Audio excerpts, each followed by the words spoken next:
In the second part of our series, let's create some more settings to give the user more control of the application. Let's create some compound settings which will handle more of the payments model. This includes giving the user flexibility to set when various payment reminders should be sent out. For the purposes of the tutorial, we are going to be keeping the simple settings just so that we are able to see the difference in the type of settings.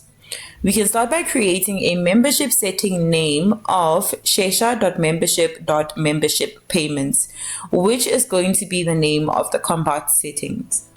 We are going to keep the name general because it will include a range of settings, but all related to the membership payments.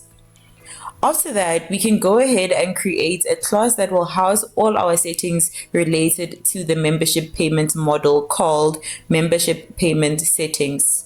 And these settings will include things such as the debit day, the initial reminder, the due day reminder, the first overdue reminder, subsequent overdue reminder, and the final notice.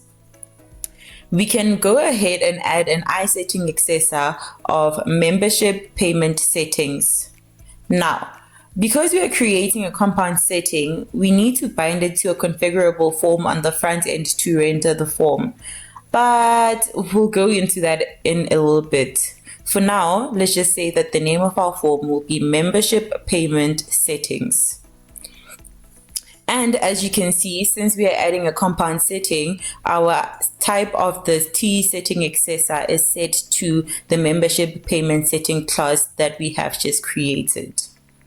Now, after that is done, we can go ahead and head over to our module file again and register our new compound settings and set default values of type membership payment settings, of course.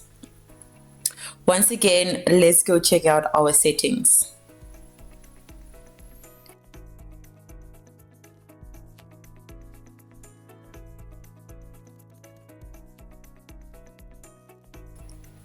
And obviously the form is not found because we have not created it yet. So let's go configure our settings form.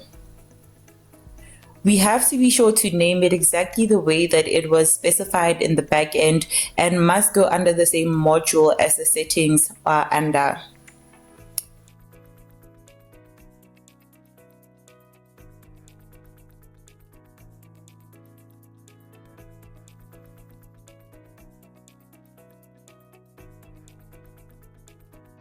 We can go ahead and add all the properties in our membership payment settings class and make sure to camel case the property name and also add a tooltip description just so that the end user has more context on what the property is and is actually meant to do.